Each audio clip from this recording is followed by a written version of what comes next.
नमस्कार। ट्रेडिंग की दुनिया में बहुत से लोग आना चाहते हैं, लेकिन अक्सर सवाल ये होता है कि एक आम इंसान अपनी बचत से इस सफर की शुरुआत आखिर करे तो करे कैसे।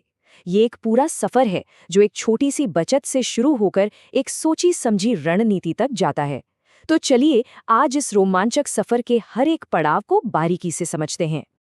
तो सबसे बड़ा सवाल यही है ना, कि अपनी मेहनत की कमाई को एक सफल ट्रेडिंग करियर में कैसे बदला जाए। यही सवाल हमें आगे का रास्ता दिखाएगा। चलिए एक एक चर के हर कदम को समझते हैं। तो चलिए शुरू करते हैं सबसे पहले और सबसे जरूरी कदम से। किसी भी बड़े सफर की तरह ट्रेडिंग की शुरुआत भी एक मजबूत नींव से होती है, और वो नींव है कैपिटल, यानी वो पैसा जिससे ट्रेड किया जाएगा। अब सवाल उठता है कि ये कैपिटल जमा कैसे किया जाए। इसके लिए एक बहुत ही पॉपुलर और असरदार तरीका है 50-30-20 का नियम। ये आप कह सकते हैं बजट बनाने की एक सिंपल सी टेक्निक है जो इनकम को सही दिशा देने में बहुत मदद करती है। देखिए, ये नियम बहुत ही सिंपल है।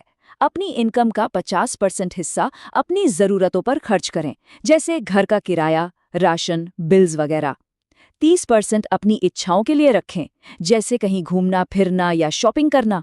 और सबसे ज़रूरी, जो बचा हुआ 20% है, उसे बचत और निवेश के लिए अलग रख दें। यही वो 20% है जो आगे चलकर आपकी ट्रेडिंग कैपिटल की नींव बनेगा। ठीक है, तो अब कैपिटल जमा हो गया। अब अगला कदम क्या है? अब उस कैपिटल को इस्तेमाल करने के लिए सही औजार चाहिए, मतलब कि एक अच्छा ट्रेडिंग प्लेटफॉर्म।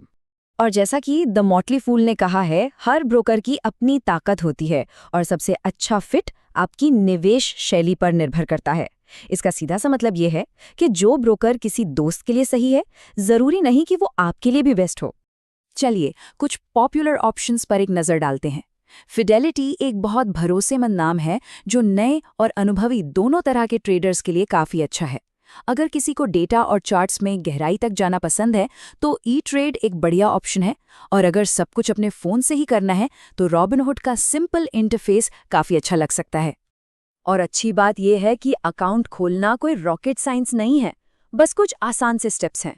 सही ब्रोकर चुनें, अकाउंट का टाइप चुनें, ऑनलाइन फॉर्म भरें, अकाउंट में पैसे डालें और बस ट्रेडिंग की दुनिया में पहला कदम रखने के लिए तैयारी पूरी। तो कैपिटल तैयार है, प्लेटफॉर्म भी चुन लिया। अब आता है सबसे दिलचस्प हिस्सा, स्ट्रैटेजी। अब बात करते हैं दो सबसे पॉपुलर ट्रेडिंग स्टाइल्स की। जरा सोचिए, ये दोनों स्टाइल्स एक दूसरे से कितने अलग हैं। डे ट्रेडिंग 100 मीटर्स की दौड़ की तरह है, तेज, रोमांचक, जहां उसी दिन पोजीशन ली और उसी दिन बंद कर दी। वहीं स्विंग ट्रेडिंग एक मैराथन की तरह है, जिसमें धैर्य चाहिए और पोजीशन कुछ दिनों या हफ्तों तक भी रखी जा सकती है। ये उन लोगों के लिए बेहतर है जो अपनी नौकरी के साथ साथ ट्रेडिंग करना चाहते हैं। अब पैसों की बात करते हैं, क्योंकि दोनों में बहुत बड़ा फर्क है।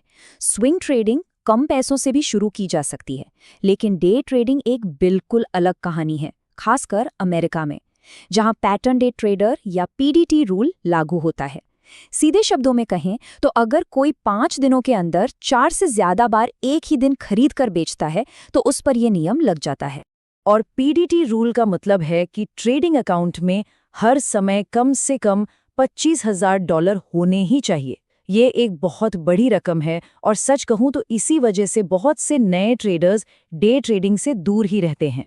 लेकिन सोचिए, अगर किसी के पास एक बेहतरीन स्ट्रैटेजी तो है, पर उसे बड़े लेवल पर लागू करने के लिए पर्सनल कैपिटल नहीं है, तो यहाँ पर एक और रास्ता सामने आता है। यहीं पर एंट्री होती है प्रोप्राइटरी ट्रेडिंग फर्म्स की, जिन्हें शॉर्ट में प्रॉप फर्म भी कहते हैं। ये ऐसी कंपनियां हैं जो टैलेंटेड ट्रेडर्स को पैसा देती हैं।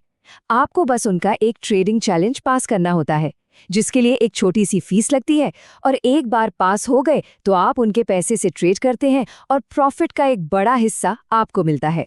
चलिए इसे एलेक्स की कहानी से समझते हैं। एलेक्स एक स्कैल्पर था जिसके पास एक अच्छी स्ट्रैटेजी तो थी, लेकिन कैपिटल की कमी थी। तो उसने एक प्रॉप फर्म का रास्ता चुना। और एलेक्स का सफर तो कमाल का था। उसने सिर्फ 20 दिनों में चैलेंज पास कर लिया।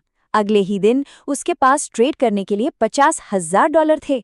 सिर्फ 3 दिन बाद ही उसने अपना पहला $4,000 का मुनाफा भी निकाल लिया। और क्या आप यकीन करेंगे, सिर्फ 3 महीनों में उसने अपने अकाउंट को $1,25,000 तक पहुंचा दिया। ये दिखाता है कि जब हुनर को सही मौका मिलता है तो क्या कुछ हो सकता है। तो हमने देखा कि ट्रेडर बनने के कई रास्ते हैं। कोई धीरे धीरे अपनी बचत से शुरुआत कर सकता है, अपनी ट्रेडिंग स्टाइल चुन सकता है, या फिर एक प्रॉप फर्म के साथ तेजी से आगे बढ़ सकता है। हर किसी का सफर अलग होता है।